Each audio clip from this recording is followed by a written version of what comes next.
Hello everyone, আসসালামু আলাইকুম। আশা করি তোমরা সবাই ভালো আছো। তাহলে দেখো, আজকে তোমাদের সামনে আমি দুইয়ের পরিপূরক নিয়ে আলোচনা করব। তাহলে দেখো, দুইয়ের পরিপূরক তোমার পার্টটা তোমার অনেক ইম্পর্টেন্ট, কারণ প্রত্যেক পরীক্ষায় তোমার এই পার্টটা পরীক্ষায় আসে। দেখো, আমি একটা অক্টাল সংখ্যা লিখলাম আর একটা হেক্সাডেসিমাল সংখ্যা লিখলাম। এই সংখ্যা দুটির পার্থক্য দুইয়ের পরিপূরকের সাহায্যে নির্ণয় করো। ঠিক আছে? তাহলে এই জায়গায় কি বললাম, পার্থক্য দুইয়ের পরিপূরকের সাহায্যে নির্ণয় করো। অথবা এই কথাটা এভাবে বলতে পারে যে দুটি সংখ্যার মধ্যে কোন সংখ্যাটি বড়, দুইয়ের পরিপূরকের সাহায্যে নির্ণয় করো। আবারও বলতে পারে যে দুটি সংখ্যার পার্থক্য যোগের মাধ্যমে নির্ণয় করো। তিনটি কথা কিন্তু একই। ঠিক আছে? তাহলে দেখো, যদি আমার বলে, আমরা জানি দুইয়ের পরিপূরক মানে কি। দুইয়ের পরিপূরক হলো আমার বাইনারি সাহায্যে দুইয়ের পরিপূরক করতে হয়। কার সাহায্যে? বাইনারি সাহায্যে। তাহলে দেখো, দুইটা সংখ্যা কি দেওয়া আছে আমার, তোমার একটা সংখ্যা অক্টাল আর একটা সংখ্যা কি আছে আমার, হেক্সাডেসিমাল দেওয়া আছে। এখন দুইটা সংখ্যার মধ্যে কোন সংখ্যাটা বড় আর কোন সংখ্যাটা ছোট তা কিন্তু আমরা জানি না। এই জন্য জানার জন্য আমরা কি করলাম, সংখ্যা দুটি আমরা কি করলাম, ডেসিমেলে রূপান্তর করলাম। আমরা তো জানি যে কোনো একটা সংখ্যাকে যদি ডেসিমেলে রূপান্তর করতে পারি তাহলে আমরা বুঝতে পারি যে দুইটি সংখ্যা কোনটা বড় কোনটা ছোট। তাহলে আমরা দুইটা সংখ্যা কি করলাম, ডেসিমেলে রূপান্তর করলাম। করার পরে আমরা দেখলাম যে দুইটা সংখ্যা, একটা 50 একটা কত 30 আছে। এখন এই দুইয়ের সংখ্যা যদি আমি পরিপূরকের সাহায্যে পরিপূরক নির্ণয় করব, এই জায়গায় আরেকটা জিনিস মাথায় রাখা দরকার যে আমরা কি 8 বিট রেজিস্টারে করব না 16 বিট রেজিস্টারে করব। ঠিক আছে? কখন আমরা 8 বিট রেজিস্টারে করব আর কখন আমরা 16 বিট রেজিস্টারে করব? যখন দেখব এই দুইটা সংখ্যার যোগফল 127 থেকে ছোট বা 128 থেকে ছোট, দুইটা সংখ্যার যোগফল, তখন আমরা 8 বিট রেজিস্টারে করব। আর যখন দেখব যে এই দুইটা সংখ্যার যোগফল 127 উপরে বা 128 বা 29 এরকম, তখন আমরা কি করব, 16 বিট রেজিস্টারে করব। ঠিক আছে? তাহলে দেখো, দুইটা যোগফল যেহেতু 128 থেকে ছোট, তাহলে অবশ্যই আমরা কি করব, এটা 8 বিট রেজিস্টারে করব। ওকে, এবার দেখো, দুইটা সংখ্যার মধ্যে ছোট সংখ্যায় আমরা কি করব, ছোট সংখ্যাকে আমরা দুইয়ের পরিপূরক করব। তাহলে দেখো, আমরা লিখলাম অক্টালে দেওয়া আছে। এখন কেউ কেউ মনে করতে পারো যে ভাইয়া, এই দুইটা সংখ্যা কি আমি সরাসরি এভাবে বসাই দেবো? কোনো সমস্যা নেই, এভাবে বসাইতে পারো। আর তোমাদের হাতে যদি পর্যাপ্ত পরিমাণে যদি সময় থাকে, তাহলে তোমরা আলাদাভাবে কি করবা, হেক্সা বা অক্টাল থেকে তোমরা এই দুইটা বার করে নিবা। ঠিক আছে? কিন্তু এভাবে ক্যালকুলেটরে বসাই দিলে একটু তাড়াতাড়ি করা যায়। দেখো, তাহলে আমরা দুইটা সংখ্যা লিখলাম। একটা আছে 32, এটা যদি আমি ডেসিমেলে করি তাহলে কত হয়, 50 হয়। এখন এই সংখ্যাকে আমি যখন বাইনারিতে রূপান্তর করি, তখন আমার মান আসে 110010। এই 6টা মান আসে। তাহলে আমার কি করতে হবে, 8 বিট রেজিস্টারে করতে হবে। এই জন্য আমরা কি করলাম, এটার পিছনে কয়টা কি করলাম, দুইটা শূন্য দিলাম। কেন দিলাম? আমরা জানি এটা একটা পূর্ণ সংখ্যা। পূর্ণ সংখ্যার ক্ষেত্রে কোনো সংখ্যা যদি আমি বাড়াইতে চাই তাহলে পিছনের দিকে বাড়ে, আর দশমিকের ক্ষেত্রে কোনো সংখ্যা যদি কম হয় বাড়াইতে চাইলে এটা কি সামনের দিকে শূন্য হয়। ঠিক আছে? ওকে, এইবার দেখো, এই সংখ্যাটা করার পরে আবার যখন 30 করলাম, 30 করলে কত হয়, ধরো 4টা 1 আর 0 হয়, এরকম 5টা মান হয়। আর এদিকে আমরা কি করলাম, এক্সট্রা ভাবে 3টা শূন্য দিলাম। কেন দিলাম? 8 বিট রেজিস্টার বানানোর জন্য দিলাম। ঠিক আছে? এবার দেখো, এই যে বাইনারি মানটা আমরা পাইলাম, এখন তো আমরা জানি যে 30 কি করব, 2 এর পরিপূরক করব। এখন দেখো, এই 30কে যদি আমি 30 যেই মানটা দেওয়া আছে, বাইনারি মানটা যতটা শূন্য আছে, এই শূন্যের পরিবর্তে যদি আমি 1 লিখি আর 1-এর পরিবর্তে যদি আমি 0 লিখি, তাহলে আমার এটা কি হয়ে যাবে, 1-এর পরিপূরক। আবারও বলি তোমাদের, 0-এর পরিবর্তে আমরা 1 লিখবো আর 1-এর পরিবর্তে আমরা কি লিখবো, 0 লিখবো। তখন আমাদের হয়ে যাবে কি, 1-এর পরিপূরক। আর যে 1-এর পরিপূরক যে আমরা মানটা পাবো, এই মানের সাথে যদি আবারও 1 যোগ করে দেই, তাহলে আমার এটা কি হয়ে যাবো, 2-এর পরিপূরক। দেখো তো, এই যে 1 যোগ করলাম, 1 আর 1 যোগ করলে 10, 10-এর কত 0, হাতে থাকে কত 1, 1 আর 0 1, তারপরে 3টা 0 আছে, 3টা 1 আছে, আর বাইনারি রাখ। তাহলে যোগ করার পরে 1 যোগ করার পরে কি হলো, আমার 2-এর পরিপূরক হলো।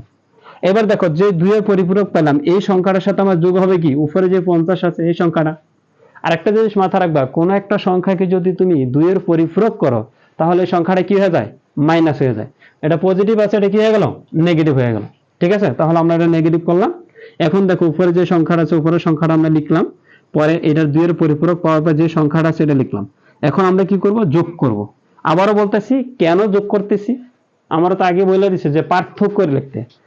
আমি আগেই বলি যে কম্পিউটার কখনো কি করতে পারে না, বিয়োগ করতে পারে না। কম্পিউটার কি করে, এই বিয়োগের কাজকে কি করে, যোগের মাধ্যমে সম্পাদন করে। দেখো, তাহলে যে তোমার যে উপরে যে মানটা দেওয়া আছে এই মানটা আর এদিকে কত আছে -30, আমি যদি যোগ করি তাহলে কত হয়, প্লাসের কত হয় 20 হয়।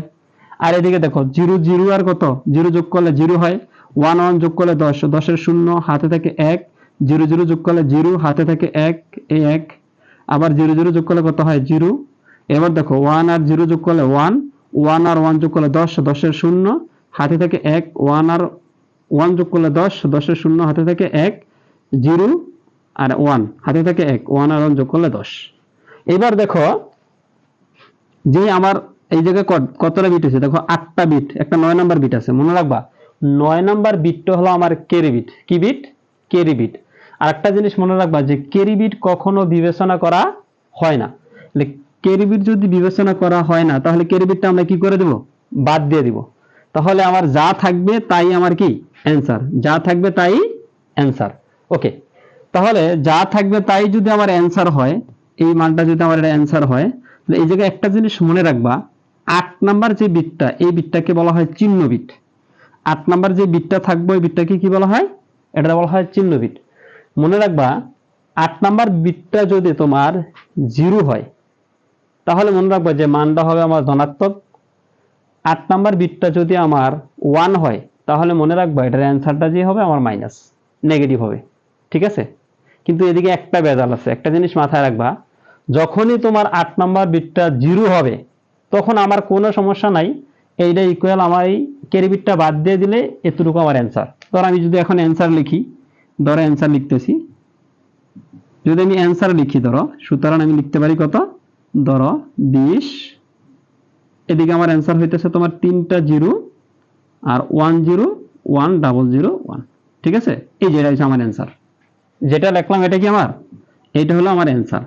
ওকে, কিন্তু মনে রাখবা যদি তোমার 8 নাম্বার বিটটা, এই 8 নাম্বার বিট যদি 1 হয়, 8 নাম্বার বিটটা কি হলে 1 হলে, যেই আমরা মানটা পাইছি এই মানটারে আবার কি করব, এই মানটারে আমরা কি করব, এই মানটা আবার যতগুলো শূন্য আছে শূন্যর পরিবর্তে আবার 1 লিখব, আবার 1 এর পরিবর্তে আবার 0 আবার 1 লিখব, তাহলে এটা কি হলো, 1 এর পরিপূরক হলো। আবার এটার সাথে 1 যোগ করব, তারপরে এভাবে করে দেব, 1 যোগ করার পর যা অ্যান্সার বের হবে তাই হলো আমার 2 এর পরিপূরক। কথা কি মাথায় আছে? আবার দেখো কি বললাম, যদি 8 নাম্বার বিটটা যদি 0 হয় তাহলে অ্যান্সার যা লিখলাম এই যে অ্যান্সার এতটুকুই।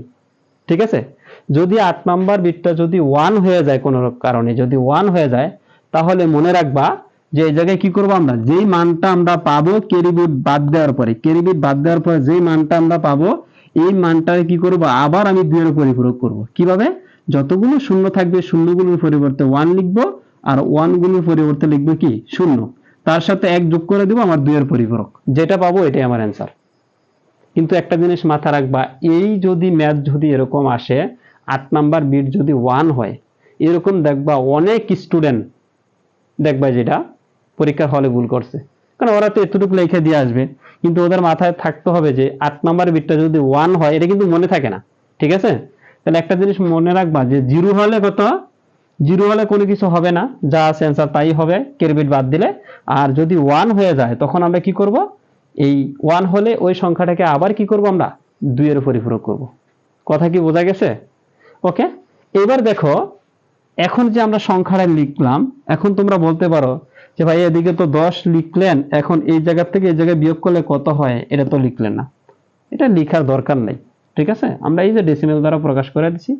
ওকে, এখন এতটুক হওয়ার পরে ধরো এতটুক আমি করলাম, ঠিক আছে, এদিকে 1 হইল না, 0ই আছে।